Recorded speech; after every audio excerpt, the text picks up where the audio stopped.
They laughed at us. Every species in that glowing galactic council hall had some version of laughter, and they all used it when Earth's fleet docked. Our ships looked like relics from a scrapyard, battered steel, mismatched armor plates, and engines that coughed smoke instead of humming clean plasma. Compared to the galaxy's sleek crafts, we looked like primitives who'd brought slingshots to a plasma cannon fight, which was exactly what we wanted them to think. Commander Darius Holt stood on the cracked metal floor of the Havoc Warden, Earth's flagship. He was a tall, broad-shouldered brute with a cybernetic jaw from a close call during the Titan collapse, and eyes like weathered steel, unreadable but always watching. His voice came over the comms with the calm of a man who had nothing left to lose. All ships maintain junkyard visuals. No comm chatter unless it's smoke and mirrors. We don't want them scared yet. His crew was a patchwork gang of survivors, former street racers from the Martian wastes, ex-Special Forces operatives who went rogue when Earth fell out of favor, and young hotshots trained in zero-gravity dogfighting simulations banned by the Council for being too dangerous. Every one of them had bled for the cause. Every one of them had a reason to burn the galaxy's arrogance to ash. Out in the void floated the Council's fleet, shiny, symmetrical, perfect. Varnak cruisers gleamed like jewels. Drevi scout ships flitted like ghosts. The Zale mothership was a leviathan, more a floating palace than a ship, bloated with weaponry and luxury. The alien fleets lined up with surgical precision. Meanwhile, Earth's ships jittered in odd patterns, leaving engine trails and sputtering magnetic fields. To the aliens, we looked like a bad joke. Good. A voice oozing superiority cracked across the comms. Commander Holt, do you intend to proceed with these antiques? It was Council General Schur, a translucent blob in a gold-framed exosuit, known across the stars for his polite contempt of everything human. Holt responded without emotion. They'll do. A tiny probe launched from the Council vessel, trailing a bright data beacon. It was the flag, the object of the training exercise. Capture it, secure it, and return to base. It was a game, meant to show cooperation, skill, and mutual respect. But humans weren't here to play games. Not anymore. Holt activated a switch on his console. Phase 1, he growled. Shake them off their thrones. One by one, Earth's ships disengaged their stabilizers. Instead of flying with clean, elegant lines, they spiraled, dipped, and snapped into erratic thrust patterns. These weren't breakdowns. They were human pilots pushing ships beyond Council limitations. Each movement looked like a system failure. The aliens dismissed it as a predictable malfunction. And that was their first mistake. Our chaos is a weapon, Holt murmured. Let them watch us fall apart, right before we break them. A Drevi commander barked across open comms. Earth vessels are unstable. This is dangerous. No reply. The Rogue Angel, a beat-up recon vessel that looked one ion storm away from exploding, blasted forward like a drunken missile and snatched the flag probe mid-spin. It was supposed to be impossible. Council A. I scrambled to recalibrate. Alien ships twitched, waiting for new instructions. But the Rogue Angel had already pulled a hard roll, dipping behind the shield grid of the Varnak line. Then, it did something worse. It broadcast live footage to every screen in orbit. Holt stood, arms crossed, watching the feed. Council members in secret meetings, files exposing their plot to bleed Earth dry after integration. He let the silence stretch before cutting in. You wanted proof of our capability? His voice dropped into a deadly calm. Here's your first taste. The Council scrambled. Ships began to lock weapons. Protocols shattered. But Earth wasn't finished. Holt leaned over his console, cracked his knuckles, and said, Phase 2. Full engagement. Chaos bloomed across the stars. The moment Darius Holt uttered full engagement, Earth's so-called outdated fleet erupted into motion with terrifying precision. The illusion of disarray shattered like a cracked visor. The ships that had once sputtered and staggered suddenly moved like sharpened blades, slicing through formation lines and exploiting every crack in the Council's rigid strategy. "Switch to kill protocols," Holt ordered. "Target propulsion, not hulls. Cripple them. Let them feel what it's like to lose control." Dozens of Earth ships responded instantly, their systems kicking into full combat mode. From the outside, the transformation looked impossible. Engines that had appeared on the brink of failure surged with raw energy. Hulls unfolded, revealing hidden weapon bays and plasma turrets cobbled together in Earth's underground arsenals. The ships didn't rely on AI to fly. They relied on instinct, guts, the kind of instincts you sharpen in real war, not simulations. The Havoc Warden surged forward, leading the charge. Alien chatter flooded the comms. "They're attacking! This wasn't authorized! The humans are breaking treaty!" Holt ignored them. The Council fleets were already buckling. Their combat formations, precise to the millimeter, couldn't adapt fast enough. They'd trained in sterile environments where everything went according to plan. But Earth didn't believe in plans. Earth believed in surviving. On the starboard side, a cluster of Zale interceptors tried to encircle the rogue Angel, their sleek silver hulls gleaming. Holt watched as the Angel cut its thrusters mid-turn and let inertia whip the ship in a reverse spin, firing in all directions. It shredded the interceptors like paper. One exploded into a fiery bloom, fragments crashing into a Varnak cruiser, which started spinning out of control. "Reaper 9, loop under their engines," Holt instructed. "Blind them with flare bursts. Hit their sensors." A voice came back, young and fierce. "Roger that, Commander. Let's dance." The Reaper squadron, 6 rust bucket fighters barely held together by magnetic sealant, dove underneath the massive motherships. The aliens had dismissed them as broken-down scouts. What they didn't know was that Reaper pilots had practiced maneuvers banned by every galactic military code. Suicide spins, collision dips, fake-outs so aggressive they overloaded enemy tracking systems. They didn't fly like soldiers. They flew like lunatics. And it worked. The Varnak Dreadnought tried to launch its defensive drones. A second too late. The Reapers released kinetic EMP bursts, non-lethal, but designed to scramble anything digital. Holt smiled as the alien Dreadnought stuttered in space like a drunk beast, sparks trailing from its hull. Aboard the Havoc Warden, Commander Holt paced calmly, despite the chaos unfolding around him. His hands moved over the manual interface, a rarity in this galaxy where most ships ran on automated guidance. But humans had learned not to trust computers. Oh, I couldn't feel fear. Oh, I couldn't hate, and right now, hate was a weapon.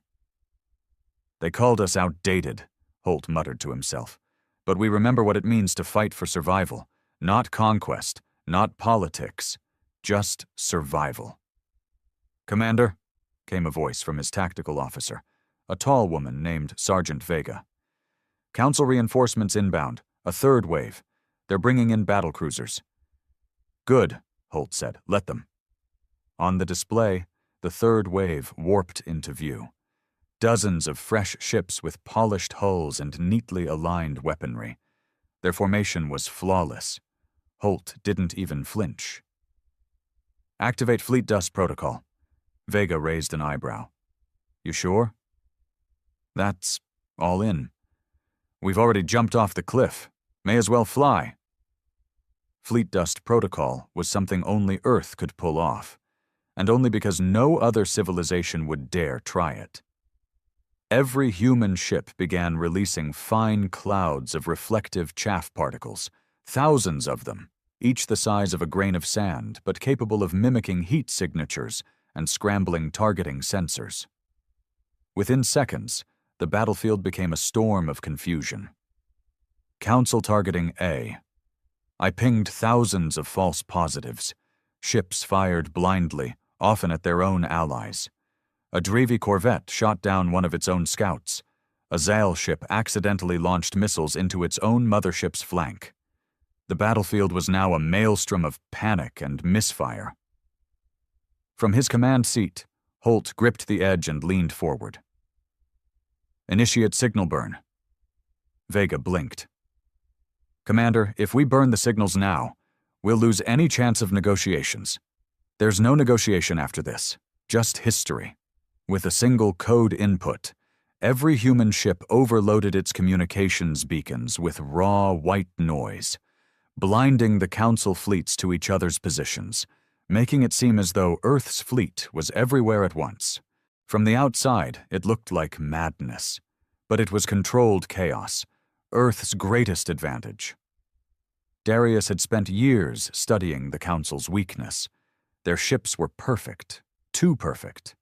They required stable conditions to function at peak efficiency. They'd never fought in uncertainty, never been cornered, never been desperate. But humans? We were born in desperation, raised on it. We excelled in it. Suddenly, an alert flashed across Holt's display. One of the Council's backup warships was heading straight toward the Havoc Warden. Fast, too fast. Sir, incoming. They've locked onto us. Hold formation, Holt barked. His officers hesitated. The alien ship was a juggernaut. Twice the size, twice the firepower. But Holt didn't budge. Let them come, he said.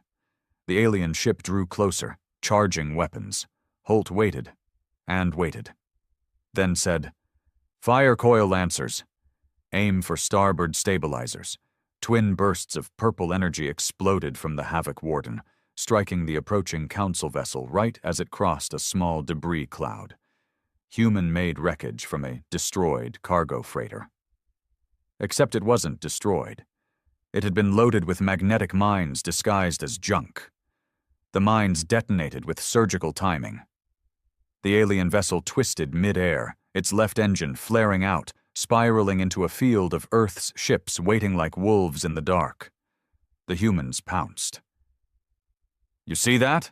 Holt said, half to himself. That's the price of thinking we're nothing. And then his comm officer turned, pale. Commander, we've got a transmission from the Council's emergency line. It's sure.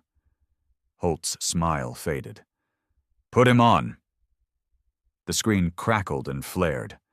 Council General Schur's bulbous form appeared, this time stripped of his smugness. His voice had a tremble now. Holt, this isn't sanctioned war. This is rebellion. Treason. Wrong, Holt said, eyes burning. This is justice. You'll be exiled. Earth will be erased. We were already exiled, Holt interrupted. You just didn't use the word. You fed us lies, promised unity, then planned to gut our planet and enslave our people in the name of peace. Schur's voice was ice. You think this ends with your little victory today? Holt leaned forward until his face filled the screen. This isn't the end, he said. This is the beginning. Earth is done begging for a seat at your table. From now on, we build our own. And then he cut the transmission. A silence fell over the bridge. Outside, the Council fleets were scattering. Ships either fled or limped through emergency warp gates. They didn't expect to lose. They weren't used to pain, but humans had reminded them. The Havoc Warden floated through the wreckage of alien arrogance. Status? Holt asked. Reapers report 80% success. Rogue Angel is intact. Minimal casualties. Holt exhaled slowly. Then we hold the field. They didn't cheer. They didn't celebrate. They knew this was just round one. But for the first time in galactic history, Earth had spoken loud enough to be heard. And no one would forget it. The aftermath hung in the void like smoke over a battlefield. Wreckage drifted silently, burned out Drevi fighters, Varnak dreadnought fragments, and thousands of broken shards from the Council's pride. Against this floating graveyard stood Earth's ragtag fleet, scarred but breathing. They had held their line. They had done the impossible. But Commander Darius Holt wasn't celebrating. Not yet. "Status report," he said, his voice gravel and steel. His comms officer, Lieutenant Rix, wiped blood from a cut on his temple and responded, "We've got 13 ships down. 17 damaged beyond field repair. 5 are running hot with reactor leaks. Rogue Angel took a glancing hit but managed to stabilize. Casualty count at 47 confirmed." Holt clenched his jaw. "Make it 37. "Sir." He turned toward Rix. 10 of those bastards faked their deaths in the sim-lag fields. I'd bet my last breath they're still kicking." Rix gave a faint smile. "Understood." Across the command deck of the Havoc Warden, the tension had shifted. The adrenaline of battle was bleeding off, and in its place came the quiet understanding that they'd lit a fire the galaxy couldn't ignore. Earth had been a joke an hour ago. Now it was a problem, and problems get erased. "Commander," said Sergeant Vega, walking up with a tablet in hand. "We intercepted a high-frequency pulse from one of the Council's retreating ships. They sent out a silent distress call. Long range." Holt took the tablet and read the signal data. "Coordinates match Sigma Protocol," Vega added. Holt's eyes darkened. "They're calling the Arbiters." The room went dead silent. Arbiters weren't soldiers. They were executioners. Enforcers sent by the Council when diplomacy failed and annihilation was preferred over conversation. Each one piloted a vessel the size of a small moon. A single Arbiter ship could flatten continents. Their entire purpose was to ensure no race, no system, defied the balance of power the Council held sacred. And Earth had just shattered that balance. "They'll be here in hours," Vega said. "Maybe less." Holt nodded slowly. "Then we don't run." "Sir?" "We send a message." He turned to the communications console and leaned in close to the mic. His voice was cold, clear, and deliberate. "This is Commander Darius Holt of the Terran Free Fleet. As of now, Earth recognizes no galactic authority that feeds on lies and calls it law. You came to our system expecting surrender. You found a people who've been betrayed, starved, and forgotten. And still, we stand." He paused, letting that sink in before continuing. "If you send Arbiters, know this. They won't find a fight. They'll find a war." Then he cut the line and sat back. He didn't care who heard. The message wasn't for the Council. It was for every other backwater species crushed under their rule, every world told to kneel or vanish. Behind him, the navigation officer looked uneasy. "Sir, what if they do come? What if it's not just one Arbiter ship?" Holt looked out the viewing screen at the blackness of space. "Then we show them Earth was just the first to say no." 12 hours later, the signal hit. An energy ripple swept through the far edge of the system, distorting gravity and pulling wreckage into spirals. Stars flickered. Warning klaxons lit up across every Earth ship. The Arbiter had arrived. It didn't jump in with a flash of light. It bent its way into space like a knife through skin, forming from nothing. A jagged vessel of obsidian metal, shaped like a warped blade, 4 kilometers long and glowing at the seams with red, liquid plasma. The Havoc Warden's scanners screamed as the reading climbed off the scale. "Confirmed Arbiter signature," Rix whispered. "Designation, Omega Black. Commanded by entity code ZAL-9. Holt stood slowly, his fingers tightening around the edge of the console. "Bring all ships to formation Delta 3. I want every last working gun aimed at that thing." The fleet shuffled into a tight defense grid, Earth's version of a last stand. There was no trickery now, no surprises, no clever distractions, Just a wall of broken steel and desperate pilots willing to die before they bowed. A voice came through the comms. It wasn't sound. It was a presence, injected straight into their minds. You have defied council law. Your actions warrant extermination. Holt responded, not with defiance, but something worse. Calm. I'm not here to make excuses. I'm here to tell you if you fire that thing, your name will become legend for being the first Arbiter to fail. Silence. Then the Arbiter opened its side hangars. A wave of light shimmered. It was preparing to fire. But Holt had been ready. Reapers, initiate Project Blindside. From the underbellies of Earth's smallest fighters, a payload of condensed electromagnetic mines launched. These weren't meant to destroy. They were meant to infect. The moment they latched onto the Arbiter's outer hull, they detonated in microbursts. Thousands of small viral fragments spread into the ship's systems, Earth's most dangerous gift, organic code. It was human-made malware written with instinct and rage, designed to hunt down and rewrite alien programming. The Arbiter stuttered. Systems blinked. For the first time in recorded history, an Arbiter hesitated. And Holt moved. All ships, fire! The void lit up like a sun was being born. Plasma bolts, kinetic rounds, and concentrated railgun bursts smashed into the Arbiter's underbelly. The Arbiter retaliated, swiping with a beam that incinerated 2 Earth vessels in an instant. But Earth didn't retreat. Keep pushing, Holt roared. Every second we hold is a message they can't delete. The Havoc Warden was hit, twice. Alarms screamed, and the lights dimmed.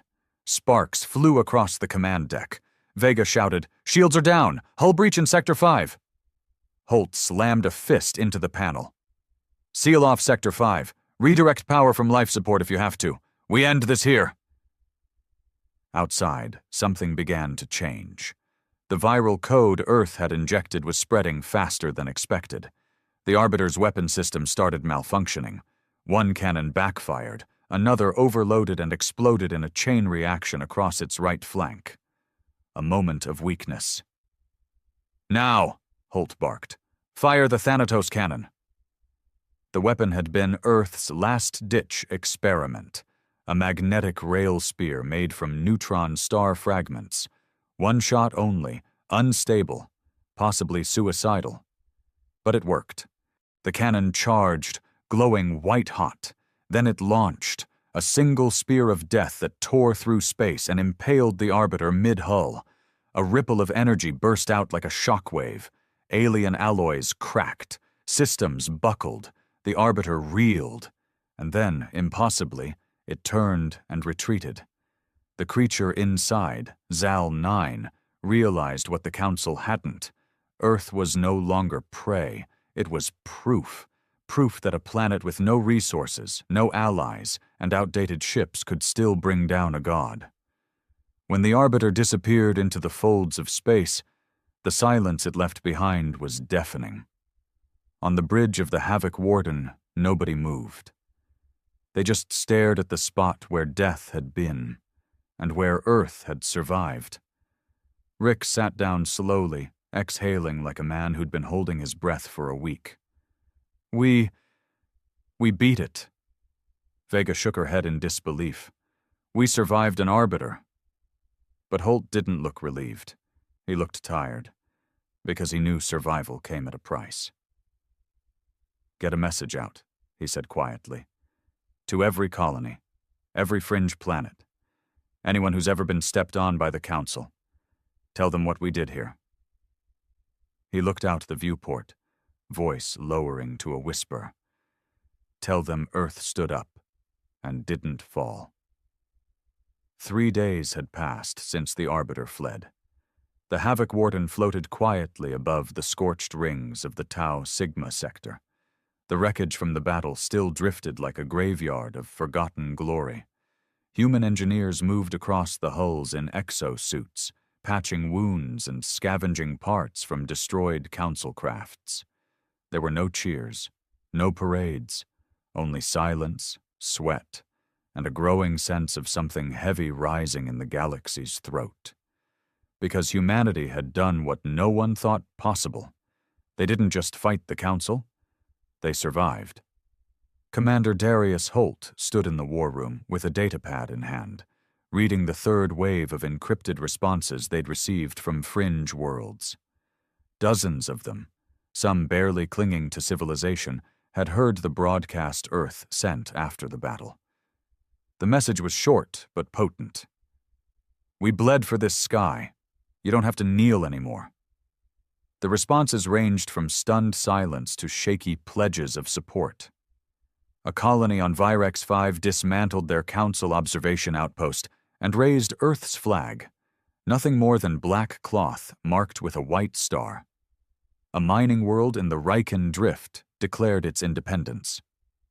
Ships bearing unknown call signs had begun slipping through human-patrolled space, offering aid, trade, or just a nod of silent respect. Still, not everyone was celebrating. Not yet. "Sir," Sergeant Vega said as she entered the room, visor in hand. "We just intercepted a transmission. It's not from the Council." Holt looked up. "Then from who?" She tossed a holodisk onto the console. A hologram flared to life. A dark figure in a long cloak, face obscured but the voice unmistakable. Low, calm, terrifying. "Commander Holt, we are the Sovereign Chain. You don't know us, but we know you, and we watched what you did to the Arbiter." Holt narrowed his eyes. He'd heard the name whispered in prison camps, in smuggler dives, ghost stories of a rogue alliance made up of exiled races, black market warlords, and soldiers the Council couldn't control. The Sovereign Chain wasn't a faction. It was a rumor with teeth. "We're not here to threaten you," the voice continued. "We're here to meet, 1 week. Outpost Nadir. Bring your strongest ship, or don't bother showing up at all." The message ended. Rix, who had been quietly listening in the corner, muttered, "Outpost Nadir? That's in the dark spiral. No trade, no comms. Place is practically cursed." "Which makes it the perfect place for a revolution to be born," Holt replied. He stood straight, running a hand across his jaw. The metal jaw clicked softly as he thought. "Prep the warden. We're going." The journey to Outpost Nadir wasn't smooth. The dark spiral lived up to its name, asteroid fields thick enough to crush unwelcome guests, gravity wells that bent light the wrong way, and black market pirates who only backed off when they saw the battle scars along the Havoc Warden's hull. When they finally reached Nadir, it wasn't what Holt expected. The station was ancient. Built by a race long extinct, it was all curved metal and flickering blue lights. Massive statues floated outside it. Serpentine figures with too many arms, too many eyes. Silent watchers from a forgotten age. "Creepy," Rick said, tapping the viewing screen. "Looks like a tomb." "Maybe it is," Vega muttered. "A tomb for old empires, or maybe a birthplace for a new one." They docked without resistance. Inside, the air was stale but breathable. Figures in mismatched armor lined the corridors. Some humanoid, others insectoid, reptilian, even spectral. No one spoke. They only stared. Finally, they were led into a vast chamber lit by a pulsating red orb overhead. It wasn't artificial. It pulsed like a beating heart. At the center stood a man, if he could still be called that. Tall, bald, his face a roadmap of scars and old cybernetic grafts, with one eye replaced by a black lens that rotated independently. He wore no insignia. Just a cloak made from stitched-together flags, every one a symbol of a world the Council had crushed. "Commander Darius Holt," the man said, his voice a low thunder. "I'm Kale, former general of the Varkon Uprising, leader of the Sovereign Chain." Holt didn't blink. "I heard the Varkon Uprising was wiped out." Kale smiled faintly. That's what the Council tells people they fear. Wipe the truth with a lie. It's easier than explaining how we survived. He stepped forward. We've been watching you. You didn't just beat the Arbiter. You exposed the myth. You proved the Council can bleed. What do you want from us? Holt asked. Kyle's smile vanished. Not what we want, what you are. You've become the spark. Whether you like it or not, you're a symbol now, and symbols can't sit still. They either rise or die. He extended a data crystal. This contains intel, Council weapon stockpiles, secret projects, even locations of slave colonies still operating under the radar. We've collected it for years, waiting for someone like you. Holt took the crystal, his fingers brushing the cold surface.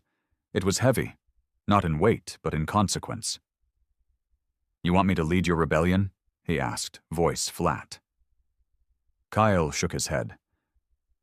Number, I want you to ignite it. Silence hung for a long moment. Finally, Holt said, I'll do it. But not for your cause, not for glory. I'll do it because I've buried too many friends under stars that didn't remember their names. And I'll make damn sure no more graves are dug for silence. Kyle nodded once. Then welcome to the war behind the war. Back aboard the Havoc Warden, as they left Outpost Nadir behind, the crew felt the shift in gravity. Not from the ship, but from the moment. Something had changed. Rix leaned over Holt's shoulder as he reviewed the data crystal. Sir, this stuff, it's ugly. Secret bioweapons, test colonies, council prisons we didn't even know existed. If this leaks, the galaxy could explode. That's the point, Holt said. Vega looked up from her station. We just survived the council. Now we're going to start a war with them? Holt stared at the stars through the viewport, voice steady as ever. We already did. The war didn't start with a battle. It started with a leak.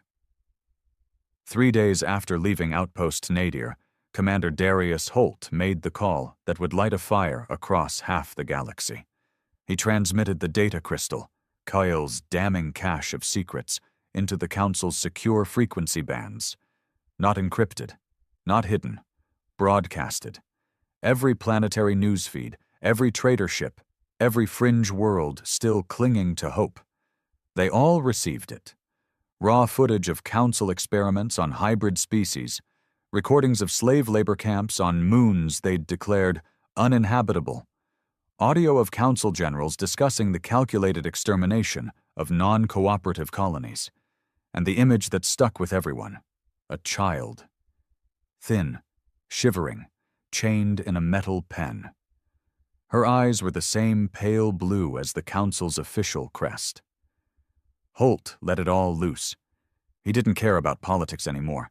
He cared about the truth, and making the ones who buried it bleed.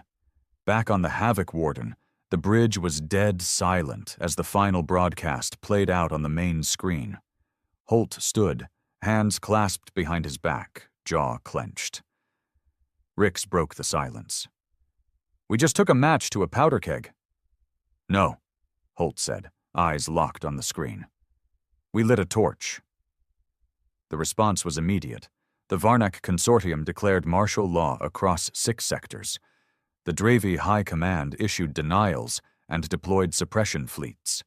The Zal Syndicate blacklisted all Earth ships, calling them galactic terrorists. And yet, on the ground, across colony worlds and deep space mining rings, something new stirred. Mutinies. Not massive. Not yet. But enough. A Drevi comms technician jammed her commanding officer's signal and opened a channel to Earth. A Zale cargo fleet refused to dock at Council-run spaceports and instead rerouted supplies to a rebel-controlled outpost. Even a Varnak war cruiser, silent for decades, sent one message to Earth's fleet. We were waiting. Holt wasn't surprised. The Council thought strength was about fleets and firepower, but Earth understood better. Strength was suffering. Strength was surviving with nothing and still standing up. and now the rest of the galaxy was learning it too. They met in a hollowed-out asteroid in neutral space, representatives from 16 species, outlaws, exiles, forgotten resistance leaders. They called it the Ash Summit. No rules, no formalities, just smoke, scars, and anger. Holt sat at the center, flanked by Sergeant Vega and Rix. Across from him, Kale nodded once. The Varkon warlord now wore no armor, just scars and a patch over one eye that leaked red fluid from a shattered implant. "We've got fire," Kyle said, "but fire without aim burns itself out. You showed us what Earth could do. Now we need to know what you're willing to lead." Holt didn't answer right away. He looked around the room, at the Dravi insurgent with twitching fingers, the scarred Varnak elder whispering in ancient tongue, the insectoid twins from Selith space, bonded by a common vendetta. And he realized this wasn't a meeting. It was a funeral for the old order. "I'm not interested in building an empire," Holt finally said. "Earth didn't claw its way here to become the new boot on someone's neck, but I'll tell you what I am willing to do." The room waited. "I'm willing to teach the Council what fear feels like." Silence. Then Coyle grinned. That's all we needed to hear. Earth's next strike came not with guns, but with a whisper. The Sovereign Chain coordinated with Holt to infiltrate a forgotten moon on the edge of Sector 19. The Council called it Facility Vorta. To the galaxy, it was a dead rock. But beneath its surface, it housed one of the Council's darkest projects. Project Yoke. Biological mind control. Neural dampeners. Brainstem parasites harvested from extinct species, repurposed to subdue rebellious populations without leaving a single scar. Holt took it personally. They hit the base with 3 ships, no more. The Havoc Warden, the Rogue Angel, and a stealth corvette codenamed Ghostwind, piloted by a Dravi defector named Saren, who'd once tried to bomb Earth. Funny how war made allies out of enemies. They dropped under radar and landed in silence. Inside, Facility Vorta was cold steel and darker shadows. Hundreds of holding tanks, filled with liquid and twitching bodies. The victims weren't dead, but they weren't alive either. "They've been erased," Vega said, voice low, staring at one human boy floating in the gel, eyes open but blank. "Like their minds were uninstalled." "Like machines," Holt said. "No emotion, just steel." He turned to the crew. "No survivors on their side? Wipe it clean." What followed was precise, surgical, brutal. Rix hacked the internal systems and dumped every lab record into Earth's databanks. Vega led the demolition team. Holt himself pulled the first trigger. When they left, Facility Vorta didn't just explode. It folded in on itself, thanks to a payload made from Council tech they'd stolen months earlier. A poetic end, Holt thought. By the time the Council responded, they arrived to ash and silence. And once again, a message. Scrawled into the hull of the landing dock, scorched into the metal by heat laser. "We are not your cattle." The galaxy shifted again. Worlds that had stood neutral now began to murmur. A mining clan in the Yarn Belt overthrew their corporate governor and joined the rebellion. 3 low-tier council senators resigned and fled into deep space, sending encrypted notes of support to Holt's fleet. And somewhere deep in Zal territory, a council destroyer disappeared, only to return days later under a different flag, Earth's flag, the flag of the broken, the scarred, the enraged. But the Council was not idle. They weren't going to lose their grip without clawing back. And this time they didn't send an arbiter. They sent a hunter. Worse. Hunters were created for one reason, to eliminate threats before they become revolutions. Not ships, not officers, assassins. And this one, the galaxy whispered, wasn't entirely alive. Codenamed Null Directive, the hunter had once been human. Now it was something else. Holt learned about it the hard way. 3 days after the facility Vorta strike, the ghost wind exploded mid-transmission. No warning. No survivors. Saren's last message. He's here. Holt tightened security around the Havoc Warden, but he knew the truth. You didn't run from a hunter. You fought, or you died. And Darius Holt had no intention of dying quietly. That night, as he stood alone in his quarters, staring out at the cold, black sea of stars, the weight of it all finally caught up. The dead faces, the near-suicidal odds, the pressure of being a symbol for people he'd never met. He whispered to the dark, "I didn't ask for any of this." But somewhere deep in his chest, beneath the exhaustion and the guilt, a fire still burned. Because despite everything, the scars, the pain, the past, Earth had won. And that meant the galaxy could too, but not unless they fought harder. So Holt turned, keyed into the main comms, and broadcast one simple message to the entire Rebel fleet. Prepare for retaliation. The Council just declared total war. The hunter struck at midnight. No alarms, no ships warping in, just silence, until the Havoc Warden's main reactor dropped into emergency power without a single error code. A chill ran through the decks. It wasn't just mechanical, it was presence. Like something ancient and wrong had stepped into the ship's lungs and started breathing. Commander Darius Holt was in the war room when the lights flickered. He didn't move at first. He just watched the shadows lengthen across the metal walls and listened to the silence that had replaced the hum of the engines. Then Sergeant Vega's voice crackled through the comms, tight and urgent. "Commander, we've lost gravity on Deck 7 and 8. Comms went dead in engineering. And I think someone's walking the bridge corridors." "Seal all bulkheads," Holt replied. "Red protocol." The command sent the ship into full lockdown. Blast doors slammed shut. Defense turrets activated. Crew weapons powered up. But Holt knew it wouldn't be enough. This wasn't a boarding party. It was him. Null Directive, the Council's ghost assassin. Once human, rewritten, reprogrammed, and now unleashed. He was legend to the rest of the galaxy, spoken of in whispers and warnings, but to Holt he was personal.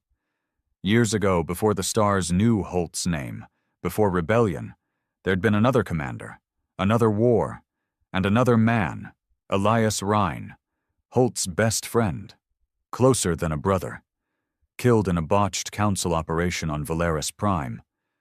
At least that's what they'd told him. But now he knew the truth. Elias hadn't died. The Council had taken him, turned his body into a weapon, stripped his soul, stitched him with biotech and silence. Null Directive wasn't just a monster, he was a message. We own even your memories. Deck 6 went dark. Then Deck 5. Internal security cameras cut out one by one, replaced with static or distorted footage, shadows moving like smoke, lights flaring and vanishing, crew screaming, then silenced mid-word. Rix shouted over the internal channel, "We can't trace him, Commander! He's jamming everything! Even the biomonitors are— Wait!" Static. Gone. Holt slammed a fist into the console and turned to Vega. "Get your best men. We're going hunting." They moved in silence, weapons hot, through corridors that now felt like tombs. Holt walked point, pulse rifle braced to his shoulder, scanning every flicker of movement. Vega flanked him, jaw clenched, her HUD blinking warnings across her visor. The ship was too quiet, too still, like a predator was watching from just behind the walls. And then came the first body. Private Enzo. Neck snapped. No struggle, no wound, just crumpled against the wall like a toy left behind. Another turn, another corpse. 2, then 4, all of them dead with the same surgical precision. No alarms, no blood, just absence. "He's not killing to fight," Vega muttered. "He's killing to send a message." "He always did love theatrics," Holt replied. They turned the corner and entered the main fusion relay chamber. That's when they saw him. Standing alone.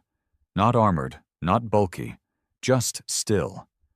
A man-shaped figure in matte black body mesh, his face covered by a mask with no features, only a faint red line where the eyes should be. Null directive. Holt froze. Because behind the mask, he recognized the posture. The way the left hand twitched like it once held a lighter. The slight tilt of the head.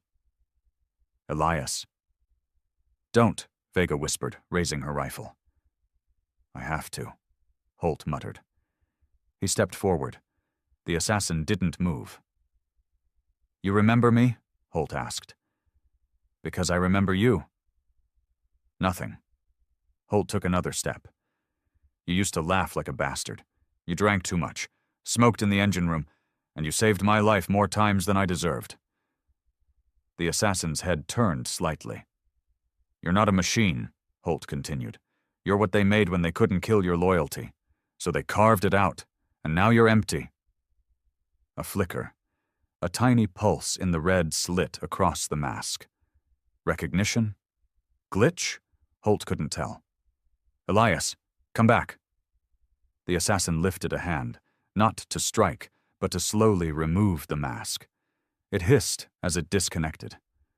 Underneath was a face Holt barely recognized, scarred, pale, with steel wires lacing his jaw and temples. The eyes were dim. One cybernetic. One human. But the human eye, it twitched. "Dasarius," the voice came out, broken and metallic. Vega took a sharp breath. Holt didn't move. He was locked in place. "Yeah," he whispered. "I'm here." Then Elias's body spasmed, and he screamed, not with pain, not with rage, but with conflict.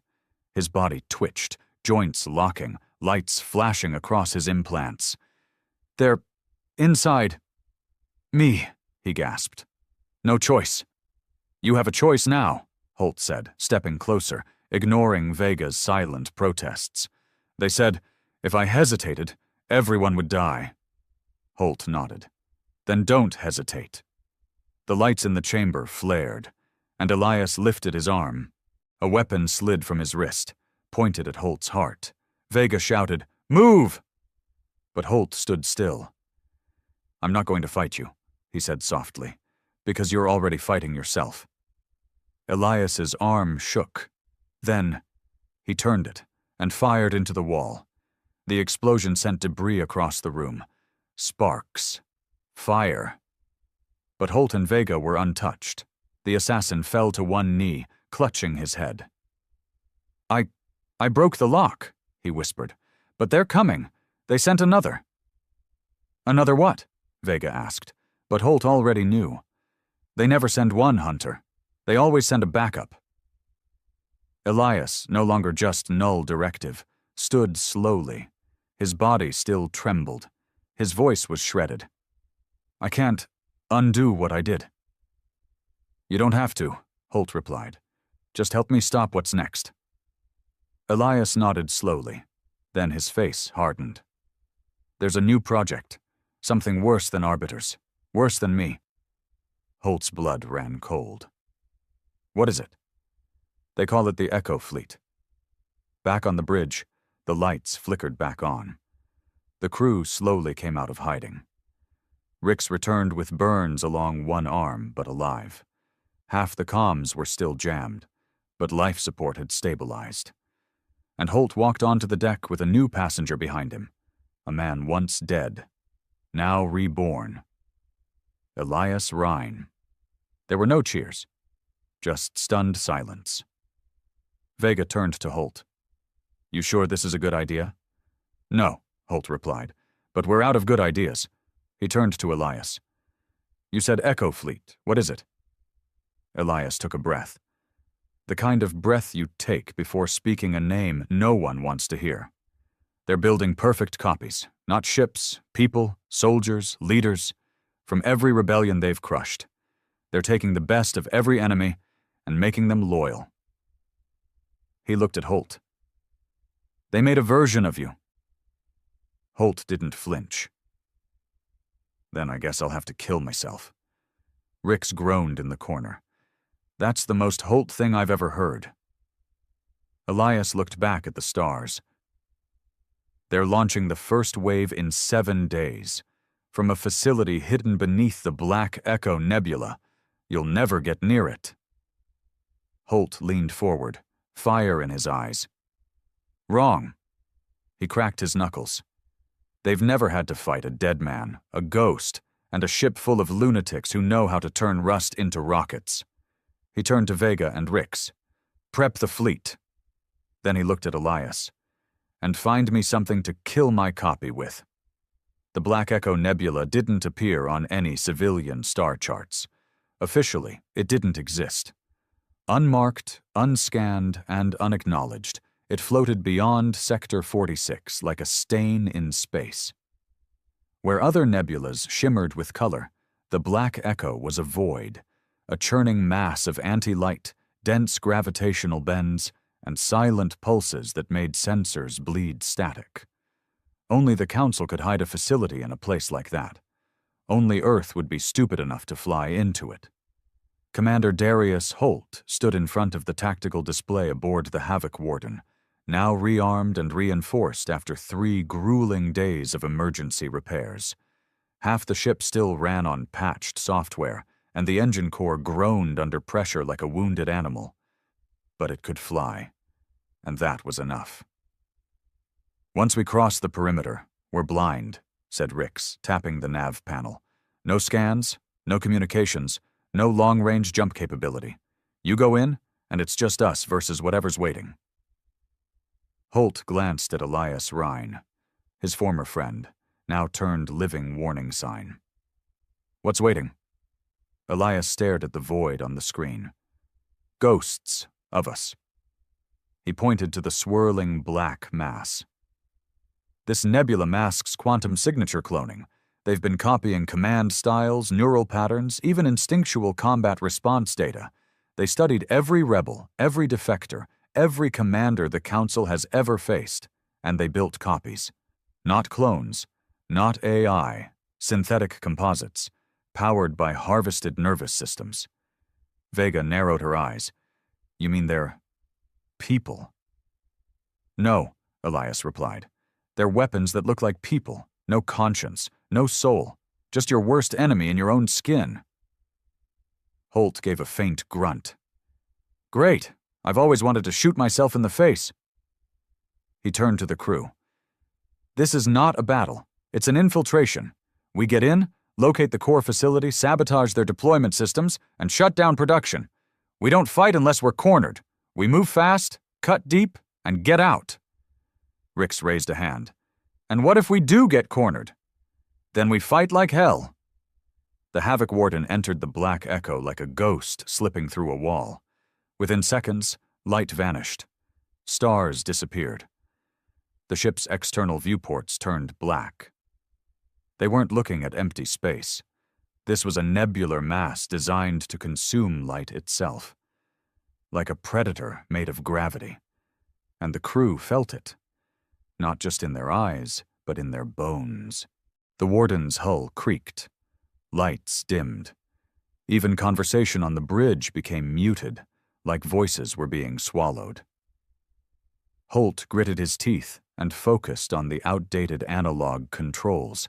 Ironically, Earth's most ancient systems gave them an edge. The Council relied on quantum navigation, which didn't work here. They flew by instinct. After 6 tense minutes, a flicker of movement appeared on screen. A structure. Vast, spiked, half-submerged in the swirling dark, like a dagger embedded in a wound. The facility was built directly into the heart of the nebula. No clear hangar, no signal. Just a gaping black vent leading deep into the structure. That's it, Elias said. The forge. Approach at Vector 7, Holt commanded. Everyone to infiltration stations. We're going in quiet.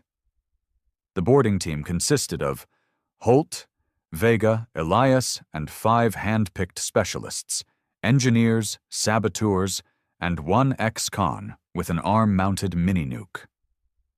They entered through the forge's waste duct, a tunnel of molten black metal, still warm from recent energy burns. It smelled of ozone and chemical rot. "Feels like walking into a coffin," one of the engineers muttered. "No," Holt said. "This is a womb, for monsters." Inside, the walls pulsed with embedded neural strands. Not wires, not circuits, organic tech, alive and twitching. The Council had fused science with suffering. They moved quietly, stepping over tubing that resembled stretched skin, past walls that listened. And then they found it. The echo chamber. Rows upon rows of stasis pods, each glowing with dull light. Inside each one, a replica. Holt walked down a row and stopped at a pod. Inside was him, but younger. Smoother skin, no cybernetic jaw, eyes dead. "Jesus," whispered Vega. "They didn't just copy you, they perfected you." "No," Holt said. "They hollowed me." Elias pointed toward a terminal. "We can corrupt their neural matrix. I coded a virus before we left. All we need is 5 minutes at the core server." Holt nodded. "Move fast." Vega and 2 others secured the corridor. Elias got to work at the console, fingers moving with surgical precision. But then, the lights changed. Not alarms. Acknowledgement. Something had seen them. A mechanical hiss echoed down the hallway. Then footsteps. Holt turned just in time to see a figure walking calmly from the far corridor. It was him. Not a clone. Not an AI. A mirror of Commander Darius Holt, dressed in council black combat mesh, eyes glowing faintly. "Target acquired," the Echo Holt said in a perfect voice match. "Elimination protocol engaged." Before anyone could move, the Echo struck. It moved faster than any human had a right to, an engineered blur of strength and reflexes. One of the saboteurs screamed as his throat was crushed before his weapon cleared its holster. "Fall back!" Vega shouted, opening fire. The corridor lit with plasma. The Echo Holt twisted, dodged, and slammed Vega into the wall, knocking her out cold. Holt charged. He didn't fire. He didn't speak. He just tackled the thing. And for the first time in years, he felt fear. Because this enemy didn't flinch, didn't curse, didn't bleed. It fought like a memory. Holt drove his elbow into the Echo's face, cracking synthetic bone. The Echo responded by shoving a blade into Holt's side. Holt gasped, but stayed standing. "I'm not some perfect copy," he growled. "I'm the real thing." And he grabbed the Echo's jaw and ripped it free. The synthetic creature spasmed, then collapsed in silence. Elias finished uploading the virus and yanked the interface cable out. "It's done," he said. "In 10 seconds, this place goes dark." They grabbed Vega and ran. Behind them, the stasis pods sparked. One by one, their lights flickered out. Data scrambled. Backup systems collapsed. By the time they reached the hangar, the forge was howling, groaning under the weight of corrupted code, neural shutdowns, and overloaded systems. They launched in a stolen dropcraft just as the entire facility started collapsing in on itself. No explosion. Just implosion, a black star eating its own heart. Back on the Havoc Warden, Vega groaned as medics patched her shoulder. "You all right?" Holt asked. She nodded weakly. "Been hit harder by hangovers." Elias stared at the collapsing forge through the main viewport. "They'll build another," he said quietly. "They always do." "Then we'll burn that one too," Holt replied. He turned to the crew. "We just killed their newest nightmare, and now the Council knows we've seen what they're really doing." Rix looked up from the console. "Sir, we're getting an open signal." "From who?" Rix hesitated. "Everyone." He tapped the control panel, and a flood of messages came through. Ship captains, rogue commanders, fringe colonies, dozens of factions were broadcasting one word: ready. Holt didn't smile. He didn't cheer. He just leaned forward, eyes on the stars, and said, "Then we take the fight to the center. Prepare for the final offensive." The war came like a storm. It started with a silence across council channels, a lull, deliberate and unnatural. No broadcasts, no patrols, no threats. Then, a single signal lit up across the galaxy. A location, a date, a countdown. The core worlds, the Council's seat of power, untouched for centuries, protected by fleets, planetary cannons, energy barriers laced with quantum-triggered annihilation codes. No one had ever attacked it. No one had dared. Until now. Commander Darius Holt stood at the heart of a new fleet, one forged not of polished perfection, but of grit, anger, and resurrection.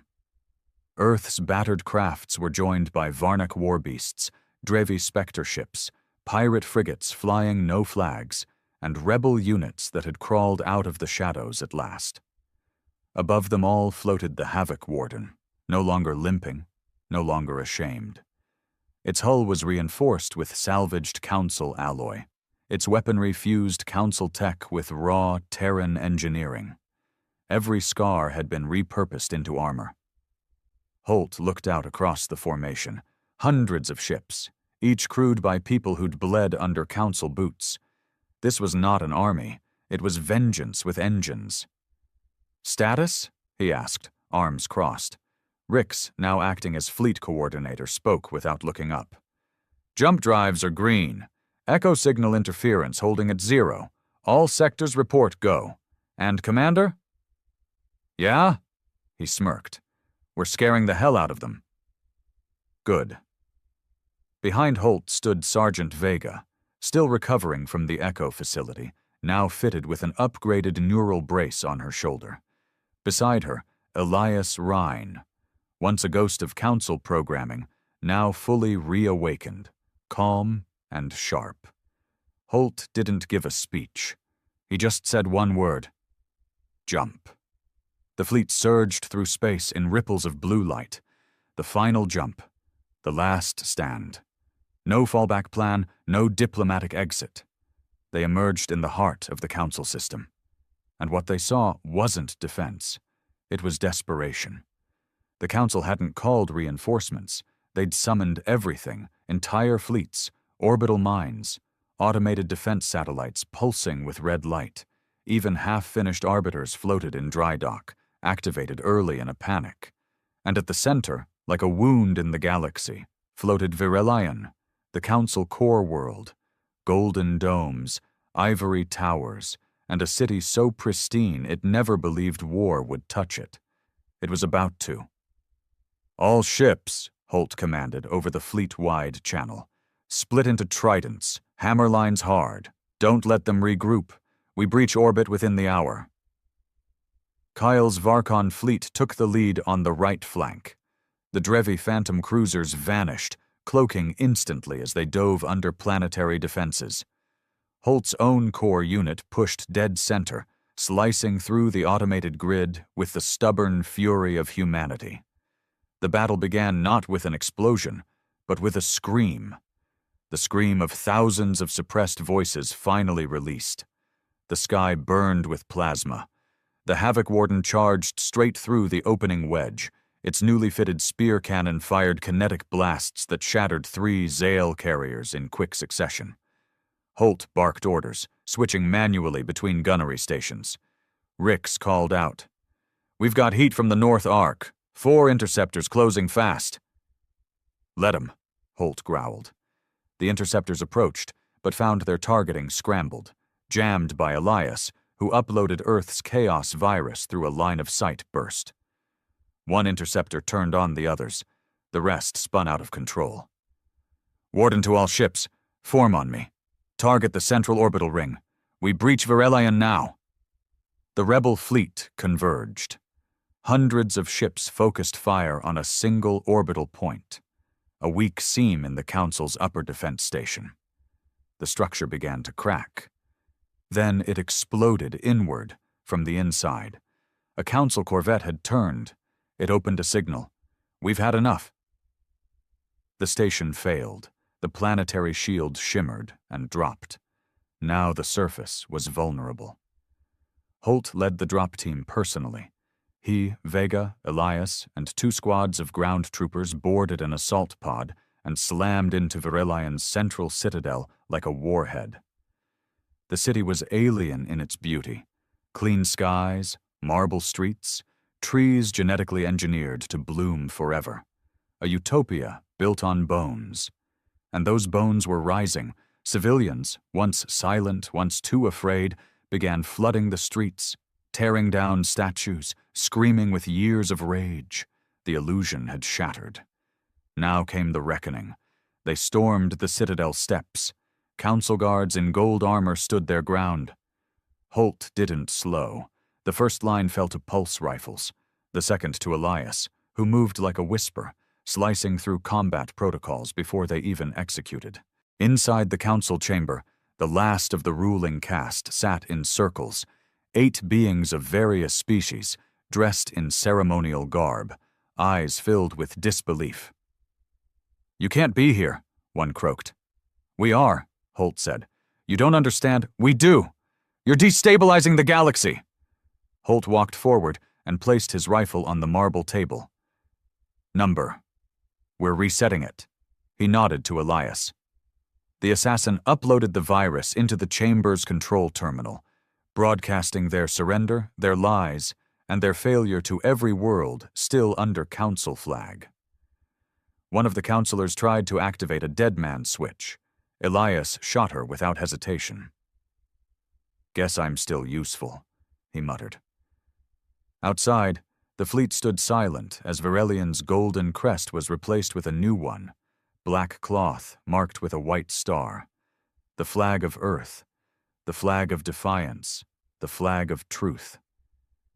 Hours later, after the guns had gone quiet and the fires had cooled, Holt stood on a balcony overlooking the city he'd just helped bring to its knees.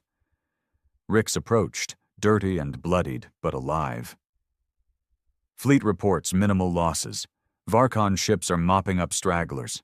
Council forces are retreating across 6 sectors. We won." Vega stood beside Holt. "It doesn't feel like victory yet." "That's because it isn't," Holt said. "Then what is it?" Rix asked. Holt looked toward the horizon, where smoke rose from shattered towers, and children played in the streets without fear. "It's the beginning." Behind him, the people of Virelion gathered, not cheering, but watching.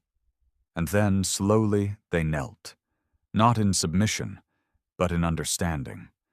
They had been ruled by fear. Now they would rise by example.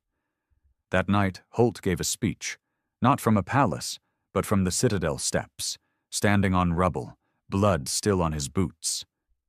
"This isn't Earth's empire," he said. "This is your freedom." He looked into the cameras. "We didn't fight to become rulers. We fought to make sure no one ever could rule unchecked again, and now we offer a choice. To every world, every species, every voice long silenced. Join us or don't. But know this, we are watching now. Weeks passed. The council officially dissolved. Some former members vanished. Others stood trial in open courts, not for revenge, but justice. The sovereign chain became something more, a loose collective, monitored and balanced by an independent body formed by humans, Varkon elders, Drevi tacticians, and neutral species alike. Earth refused any seat of permanent power. They'd had enough of thrones. Holt returned to orbit only once, to see the final arbiter vessel dismantled and scrapped by hand, piece by piece. No one saluted him. No one called him emperor. Just commander, the one who lit the match. Elias disappeared into the stars one day without warning. Left a note. "Some ghosts belong out there, but if you ever need a shadow again, you know where I'll be." And the Havoc Warden? She stayed flying, scarred. Glorious, and always headed toward the next injustice. Because the day humans unveiled their outdated ships and dominated the stars was never about proving power. It was about proving the most dangerous truth the galaxy had ever forgotten. You don't need permission to fight back. And Earth? Earth would never ask again.